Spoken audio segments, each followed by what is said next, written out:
music fades, all is stripped away, and I simply come.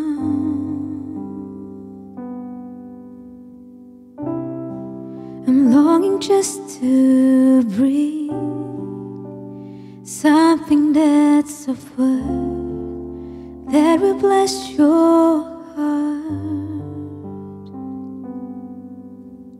I'll bring you more than a song, for a song in itself is not what you have required.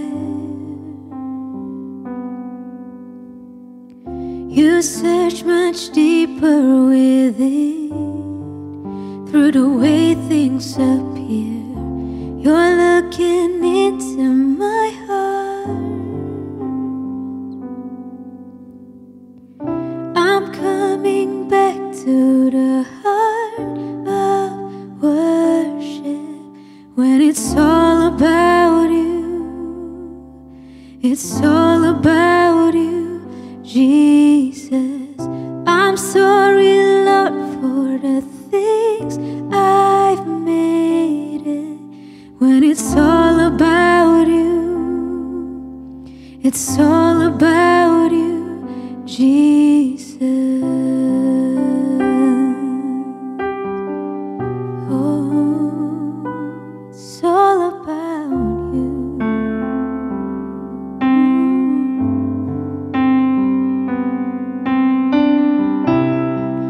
King of endless worth, and no one could express how much you deserve.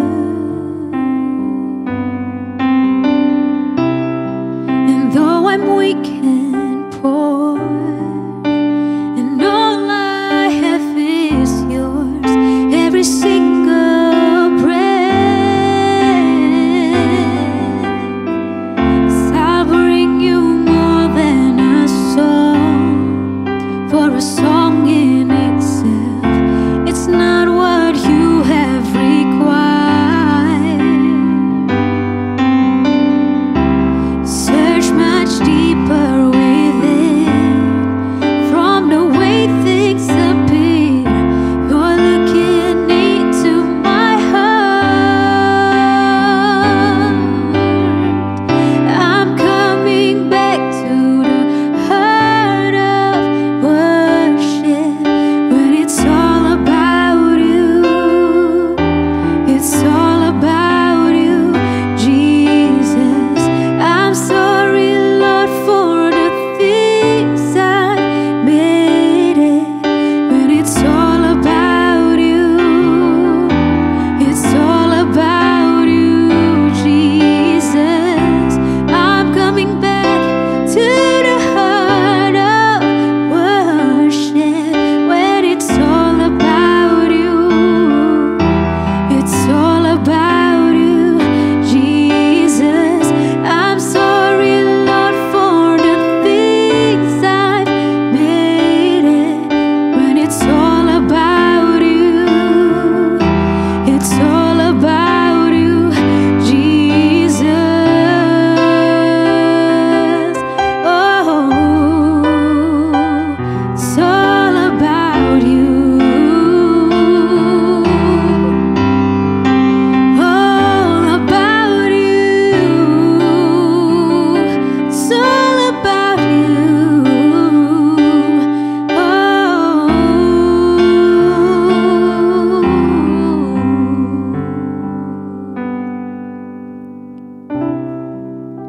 It's all about you.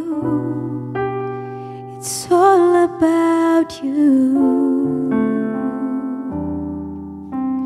It's all about you, Jesus. It's all about you. It's all about you. It's all about you, Jesus. It's all about you. It's all about you.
Jesus, all about you, all about you.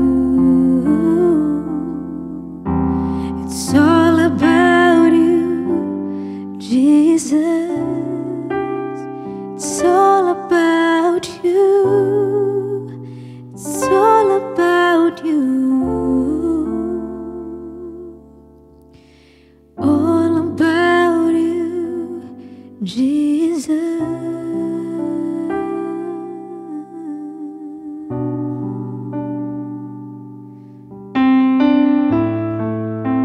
All about you, Lord. So here I am to worship.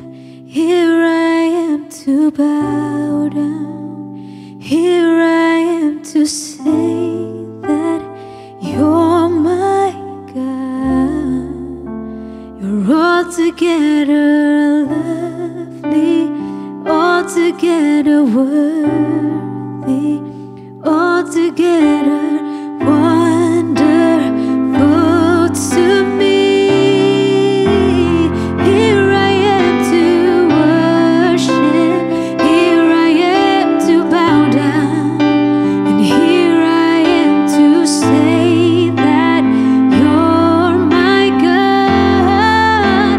You're altogether lovely, altogether worthy, altogether wonderful to me. You're altogether wonderful to me. You're altogether wonderful to me.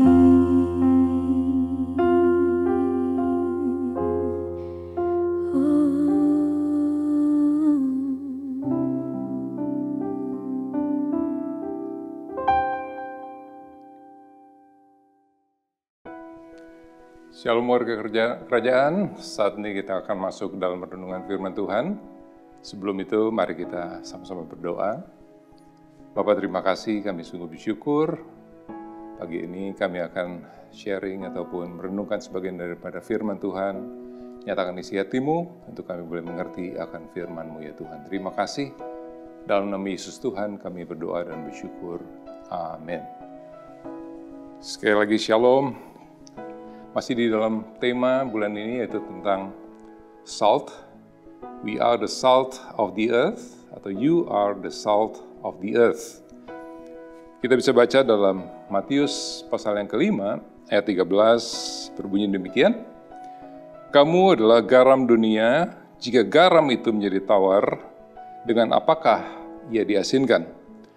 Tidak ada lagi gunanya selain dibuang dan diinjak orang.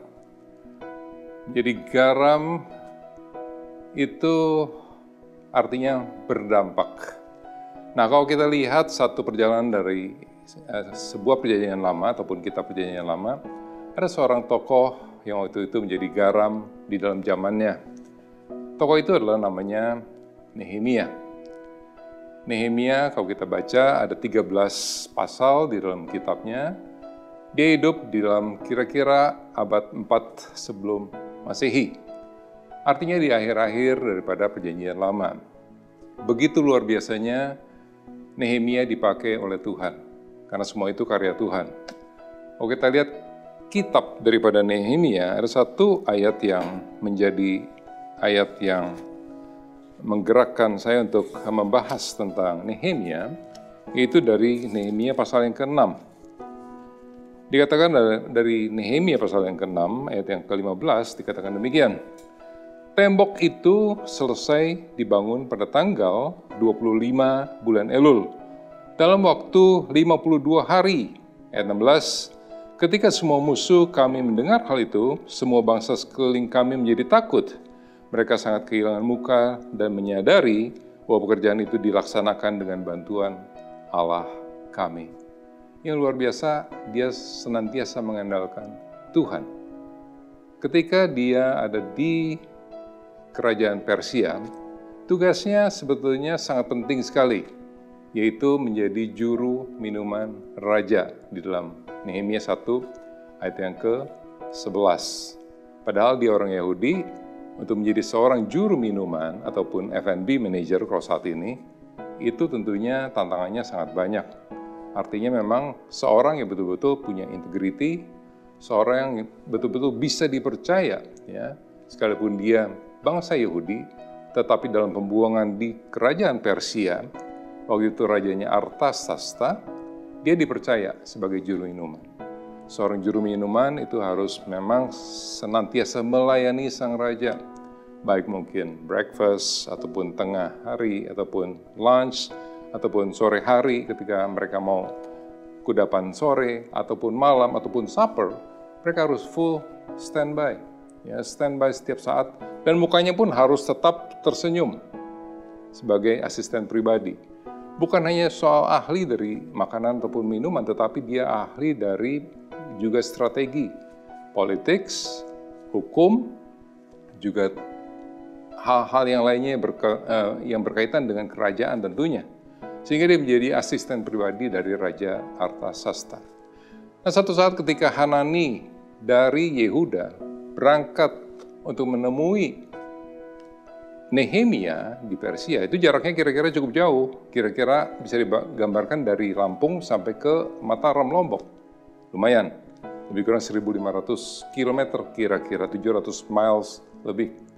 Artinya berusaha untuk Hanani berangkat dari Yudea juga sampai ke Medio Persia waktu itu di Puri Susan. Ya, kira-kira di Iran saat ini. Ya, perjalanan mungkin kalau dengan mengendarai unta, kira-kira satu hari sekitar 70 km. Artinya perlu waktu sekitar hampir 1 bulan. Ya, itu pun kalau tidak tersesat. Dan belum ada GPS waktu itu, belum ada Google Map waktu itu, bisa dibayangkan.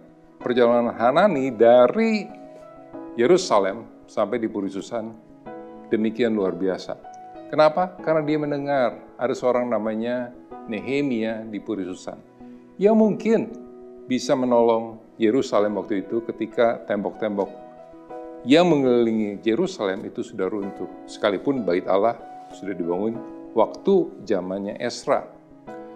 Nah, singkat cerita ketika bertemu dengan Nehemia, menceritakan apa yang sedang terjadi di dalam kondisi Yerusalem waktu itu, orang-orang terlantar dan sebagainya, begitu luar biasa ketakutan orang Israel.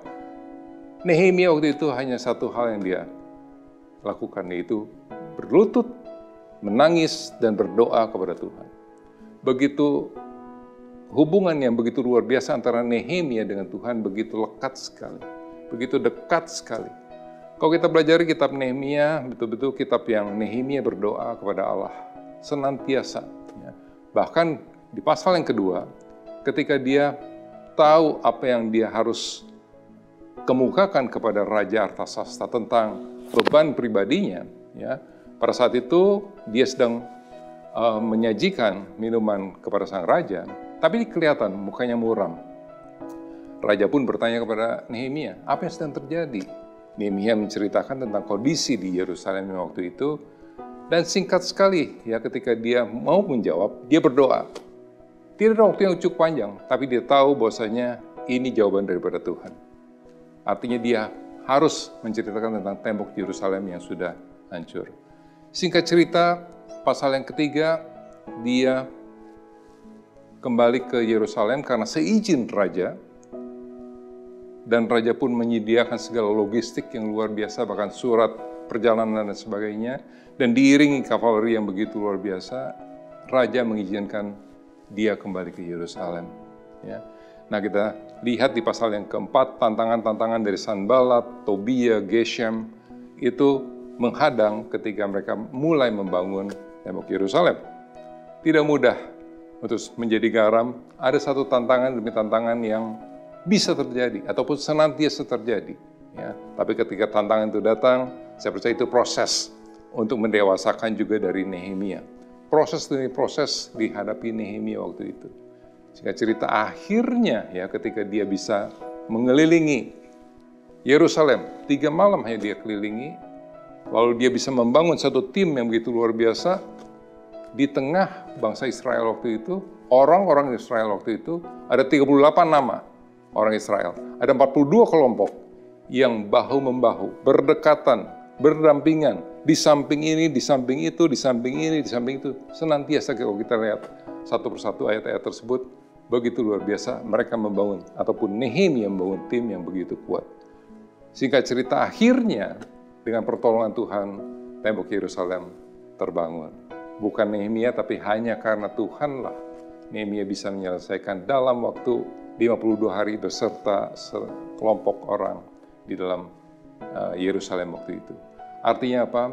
Artinya salt itu menjadi garam, kita harus berdampak. Nehemia berdampak di zamannya. Oleh karena itu mari kita pun dengan waktu-waktu yang ada, kehidupan kita hari lepas hari, biarlah kita menjadi dampak di tengah komunitas kita. Tuhan Yesus memberkati. Amin.